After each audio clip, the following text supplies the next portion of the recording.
You're listening to Accents, a radio show for literature, art, and culture.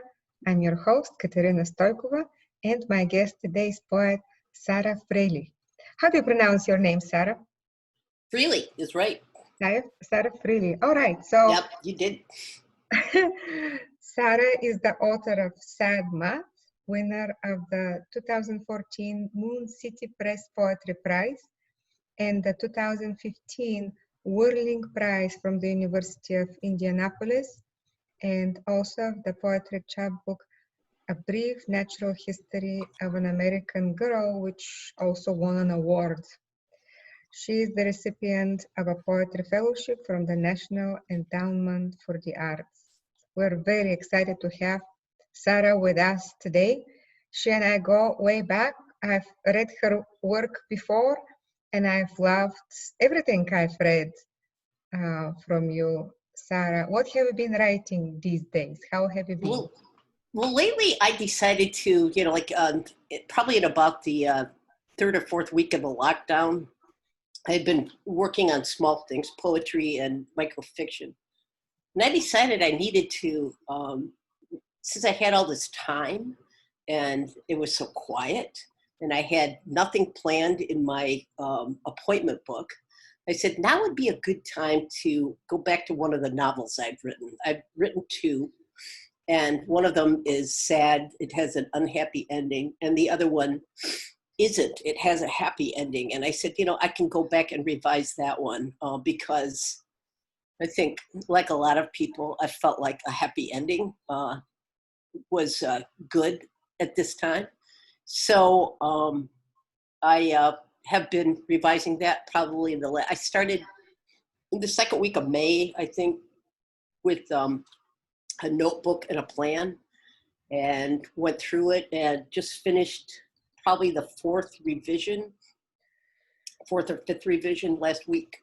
So I've started querying agents. And so let me ask you, does it still have a happy ending after you revised it? It does have a happy ending, and even happier ending. She gets what she wants. My protagonist gets what she wants. That's not always a happy ending after that, once you get what you want, but I'm happy for your protagonist. She has to go through some stuff to get there, but, I started thinking, I haven't read a lot of books except for, like romance novels and some chick lit that has happy endings. And I said, and I had just finished reading Writers and Lovers by Lily King, which is a wonderful book about a young woman who, it's a self-actualization of herself as a writer, her development as a writer, and it too has a happy ending. And it would be considered probably a literary novel. And I said, why can't more literary novels have happy endings? What's wrong with a happy ending? What's wrong with, especially a female character, empowering herself through more than a man, or why not empower herself through her work? So that's kind of what I did with this one, and I'm happy with it. It's the longest thing I've ever written. It's 77,000 words for somebody who writes poetry and microfiction. That's a lot of words, but it's fun. So I'm probably going to go back. I'm going to give it a few weeks and go back and do a final kind of comb over. And what about the other one? Stuff. Huh? What about the other novel, the one with that one is actually 3 novellas. It's told by 3 different women, pretty much the same story, or basically the same story is told from the vantage point of each of the 3 women. And the first 2 are pretty okay, and I'm done with them. I cannot get the voice down of this third woman, and I have been trying for years and years, probably 15 years to get her voice, and I can't. There's no way into her. She is a mystery to me still. So, at some point, I probably will go back to it because I really don't like leaving things unfinished. They're sitting there. It's like, it doesn't feel like failure, but it feels like unfinished. So I probably will go back to it at a certain point. But I think, I've been feeling like writing poems again. So I probably will get out my notebook and scribble some poems down. And I have enough, I think, for another collection. it's just going to take a while to figure out what it's about. So do you have unfinished poems? oh yeah, I have, like I have poems that are sitting in a file that are in various stages of evisceration, where I think they're done, and then I'll exchange them with my critique partner, Veronica Kornberg, and I have been working together for about 10 years online. And I think it's done. She'll go, well, this it could be it. And I'm like, oh yeah, it needs much more there. And then I'll start, I'll go back to it and I'll just gut it. And it's like taking apart a car and not knowing how to put it back together again. So the parts are all over the floor. So at some point, I go back to everything and I go, oh yeah, this. I realize that I need a lot of time, not the work time particularly, but I need a lot of time to forget what my intention was for something, so that I can go back to something and kind of start it with new eyes and go, oh, and forget about what I liked, forget about what I hated, and go back to something with new eyes. So I have to let them sit for a while in folders. So that's where a lot of poems are. They're sitting in folders. That is interesting, because what I've always believed for me is that I should not ever separate myself from the reason for the poem, from the intention of the poem. Yeah. And if I forget about what was the intention behind the poem, then how could I write the same poem? I would either feel something or not feel anything. If I don't feel anything, I'll discard it. I burn poems. And then if I feel something, then I'll see if it's keepable. That's good. Yeah, I think, that might be a difference too between, I can think all of our work starts out to be intensely personal. Mm-hmm. Even if it's not, certainly not autobiographical, but personal. And it arises from something that we felt or maybe experienced, or just something that somebody has told us. And at some point, it crosses over and it becomes something that we can share, because we realize there's a larger aboutness to it. Mm-hmm. So that's why I think it takes me a long time. I mean, I've had things around for 8 years, that they're not finished and they're not finished. And yet, some poems I'll write in a day and they'll be wondrous. The last poem in my, it was in the middle, I think of. Oh, it's a famous one. It was in the middle. Yeah, it went around there for a while last year. Pretty cool. It was in the middle of Brief Natural History of an American Girl, and it was the last poem in Sad Math, and that's where the title came from. And that one I scribbled in my notebook. And I could show you my notebook. I could send you a facsimile of what I wrote in my notebook, and it would look very much like the poem. In fact, I put it away. I just, I shared it with my critique partner when we're working online. She goes, wow, this is really special. I go, really? I was going to throw it away. She goes, no, don't throw it away. Mm-hmm. So it kind of became, at some point, it became what I was writing toward in Sad Math. I realized that needed to be the last poem. That was what the end of the speaker's journey in this poem, or in this book, that she was going to be okay. She hears her mother say she's okay, and she's going to be okay. So, but that one came out pretty much kind of fully formed, except for some tweaks. And I think at some point, I realized it needed to be all one sentence, and it became tercets rather than one stanza.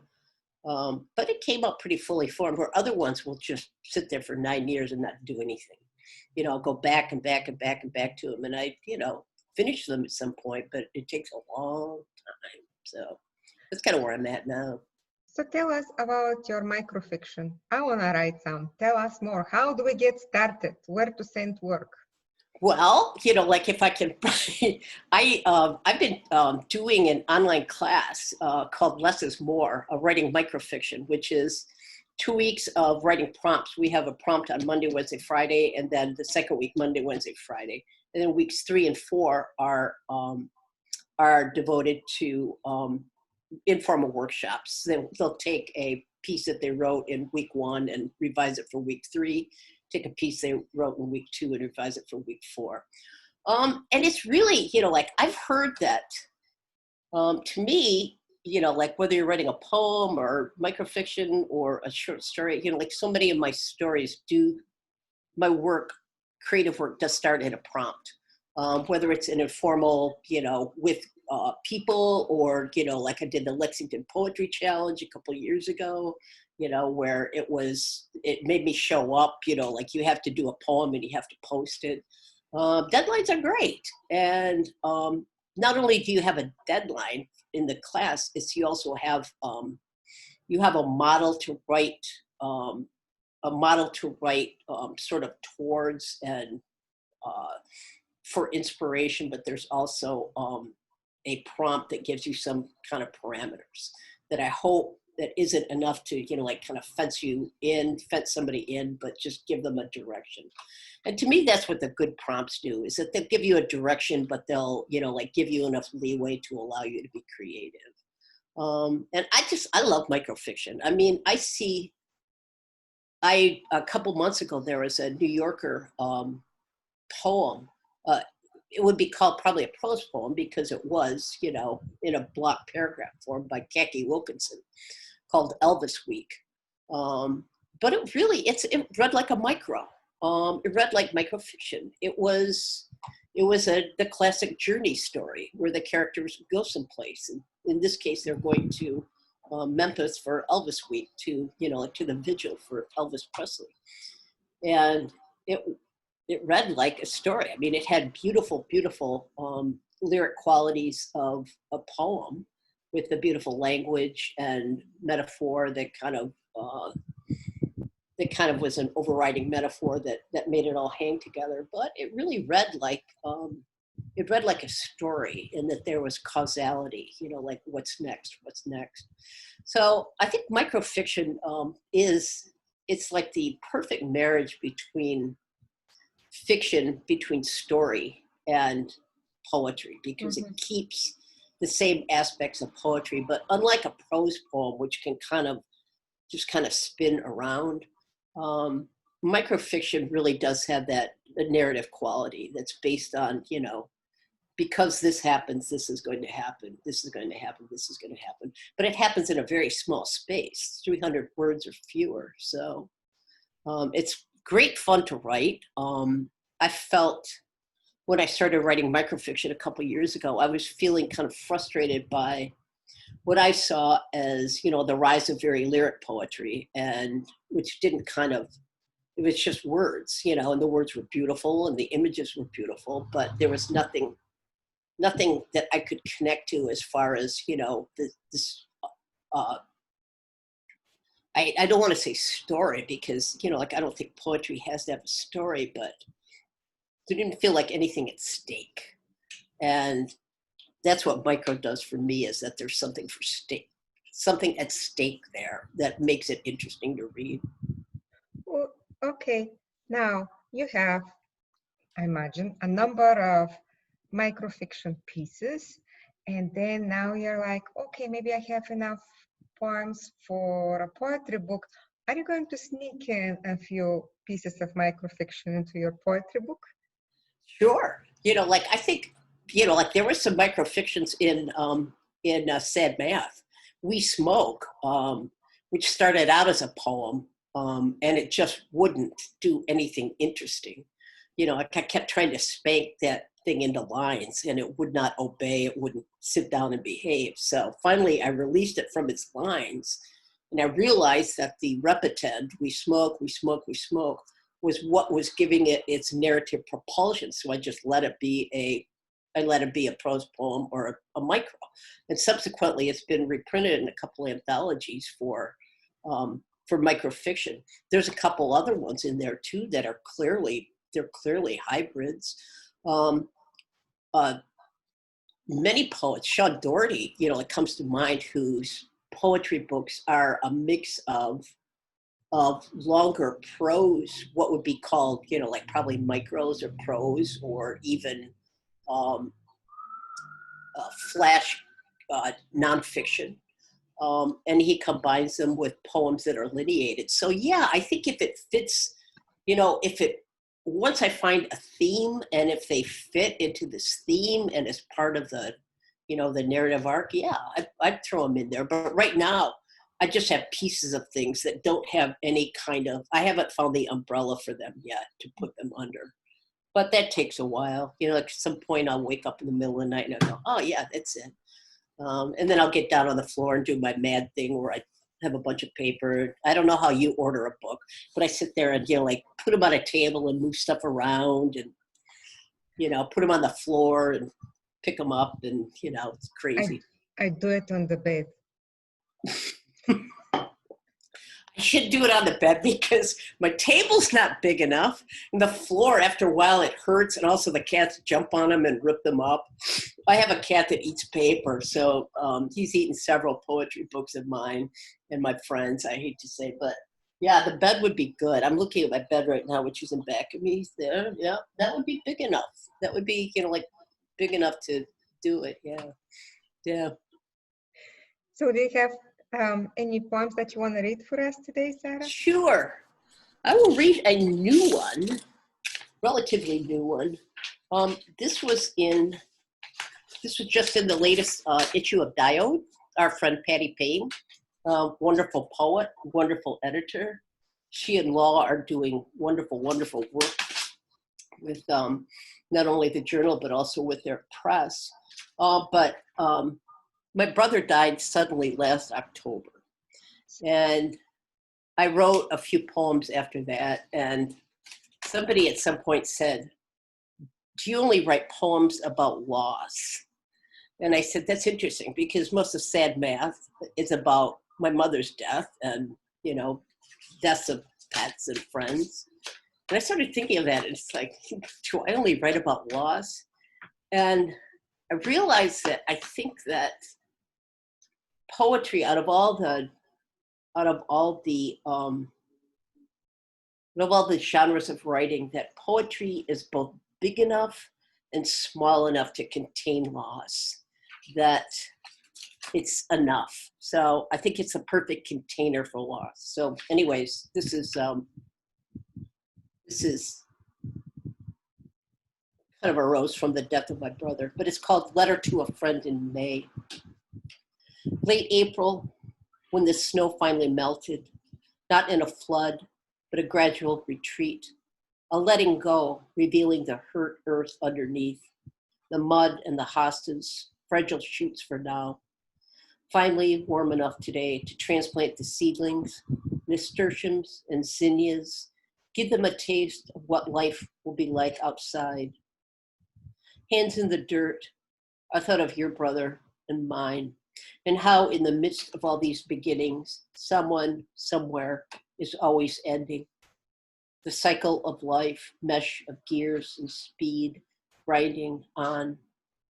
I know time heals what wounds us, but try to tell me in January that winter will end, that under a foot of snow, a seed can grow.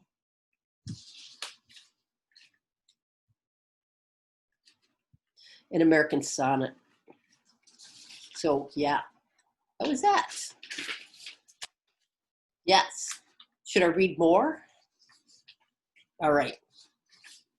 Please read as much as you want. I love your poetry, so okay. Everyone read is welcome. I will read a microfiction, which is kind of a prose poem. It's called Away. This is also new. We spent our last $3 on a tall boy that we passed back and forth through most of Iowa. 24 hours we've been driving away from the sick and the sirens and the smell of the dead in the streets. Truckers honked around us, past us. We waved to the cute ones, hiked our skirts higher on our pale thighs. We were down to warm suds when the needle scraped E, and we pulled into a mom and pop station at the next exit. We sat on the curb out front and discussed what we were willing to do for a gallon or two, steal, sell ourselves, and laughed until our pants were damp.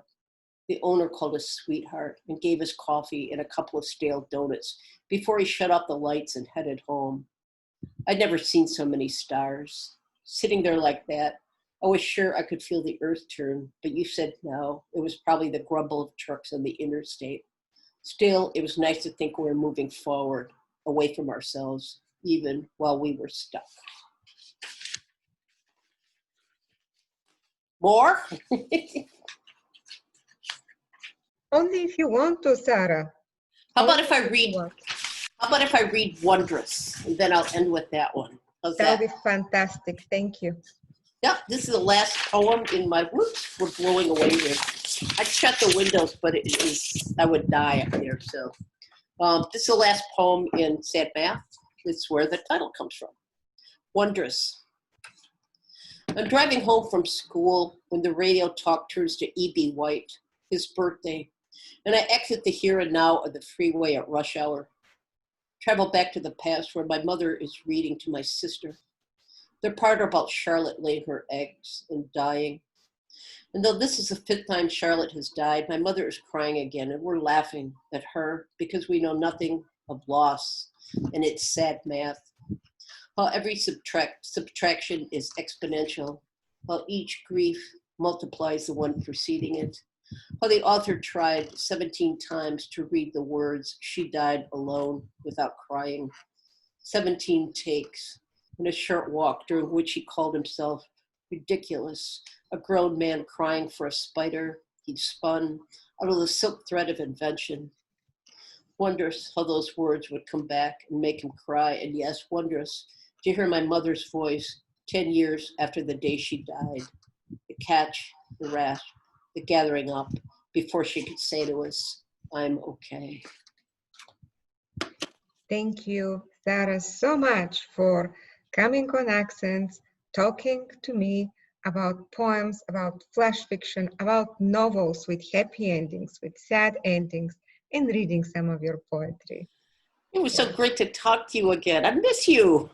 I miss you too. Just have to figure out how we can get together when travel is okay.